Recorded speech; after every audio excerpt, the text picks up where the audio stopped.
Hello, this is Lady Boulay, and welcome back to Black American Lineage. Thank you for your support. Thank you for subscribing and giving me a thumbs up and sharing the videos. Thank you so much. Thank you for all you do to support the channel. And today, we're talking about something that I have been talking about on my other channel.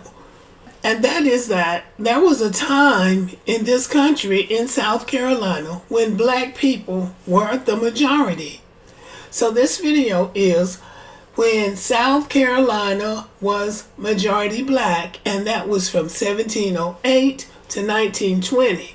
So that's a long time for South Carolina to be majority black. That's over 200 years. Now, what you think about that? By 1708, South Carolina became the first British North American colony to have an African American majority. The first Africans to arrive in South Carolina likely came in 1526, not 1619, y'all, 1526, as part of the San Miguel de Guadalupe colony organized and sponsored by Spain. When the colonial settlement failed, those Africans joined and became absorbed into the Native American populations. Now let's get this straight. A group of Africans came to South Carolina in 1526 as part of a Spanish expedition to settle in South Carolina. That settlement failed, and those Africans were absorbed into the Native American population. So see, that's 93 years before 1619 when they say the first Africans came here. So see, they keep switching these things around. The first English settlers arrived in 1670 and founded Charleston.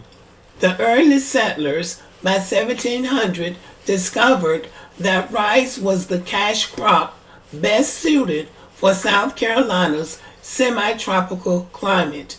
The first planters also discovered that Africans from Senegal and other traditional rice-growing regions of West Africa would be the best workers to produce this crop. Capitalizing on their extensive trade with Barbados, which already had a well-established pattern of African slavery, the South Carolina planters began to import enslaved Africans from Barbados and other West Indian islands, and eventually directly from West Africa. So see, when we say they went into Africa and got the Africans that were best at whatever skill they had, this verifies that. They didn't just go in there and capture Africans who didn't know anything. They captured skilled Africans. So keep that in mind when you're watching a movie or a TV show about slavery and them going into Africa, and you'll see the white men walking around looking important and looking smart, and they'll usually have the enslaved people in some kind of a prison-like system, looking out and looking crazy. Please understand, those people are not crazy. Those are very skilled African people who were reduced to the system of slavery. By 1708, the enslaved Africans and their descendants in South Carolina had become the majority of the colony's population of approximately 8,000 people.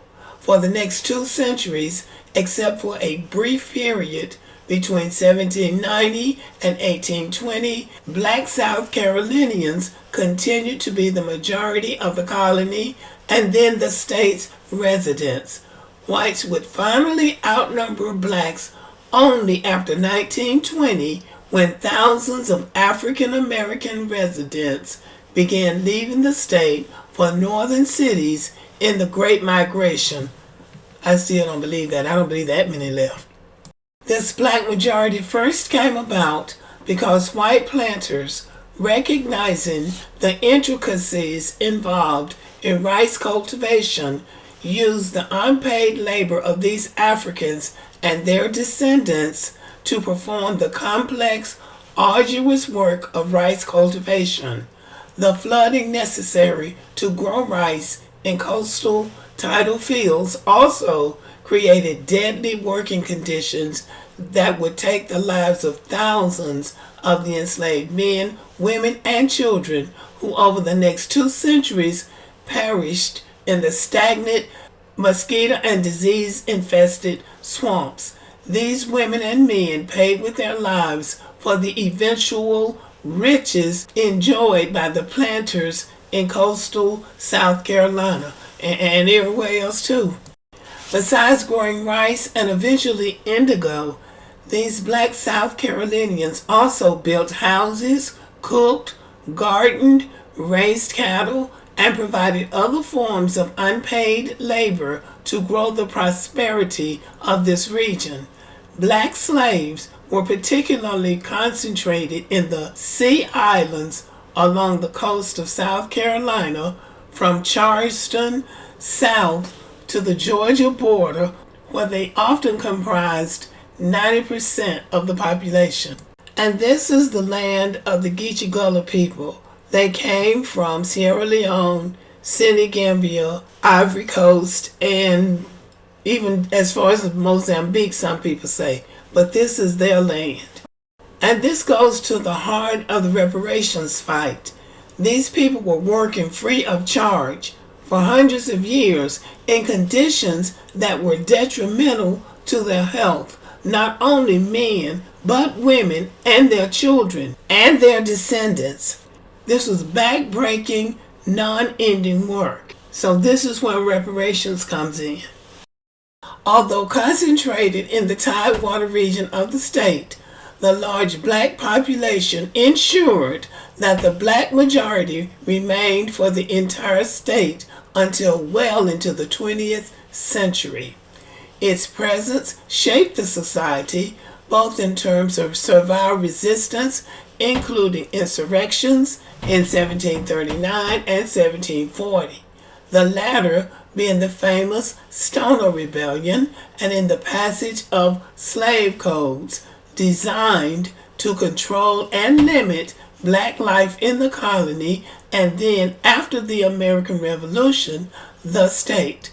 So we've had Jim Crow laws, slave codes, black codes, you name it, we've had them. Its presence also shaped the Civil War, as some of the first black Union soldiers were recruited in the coastal region of the state, and many of the first efforts to prepare former enslaved people for a life of freedom took place there, even as the war continued to be fought across the rest of the nation. The impact of the black majority extended into Reconstruction, where bitter, violent attacks on black male voters, including racial violence in the famous Hamburg Massacre, 1876, ended the most extensive African American political participation in the nation, as many black office holders were forcibly removed from their posts. And that was during Reconstruction. And that was a horrible time too. And this is when the land down in the coastal areas of South Carolina were given to black people. And many of them were able to hold on to their land, but many of them lost their land after Reconstruction ended. Finally, the post-Reconstruction economic and political restrictions helped lead to the migration of thousands of black residents from South Carolina, beginning with World War I, for northern cities stretching from Boston to Washington, D.C. South Carolina's black majority, through most of its history, has been the major force in shaping the political economy of the state from the early 1700s until well into the 20th century. Well, I don't care what they say, I still believe South Carolina has a majority black population because they don't count us right.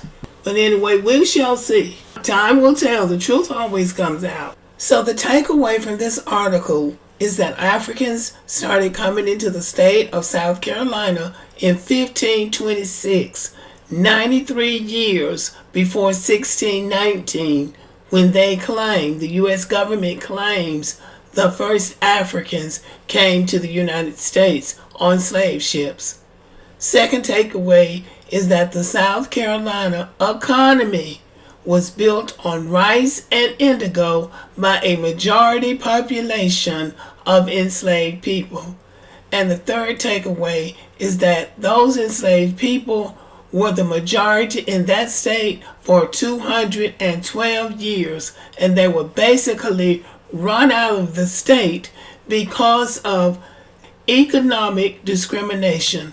They were not able to make a living in that state because, as in all of the states, they wanted them to continue working for free, and they had to get on with their lives, and so they left. But a lot of them stayed there. Most of us stayed here in the South. Okay, y'all, this article was taken from a website called Black Past. I hope you enjoyed this video. Let me know. Thank you for watching, and as always, have a wonderful evening.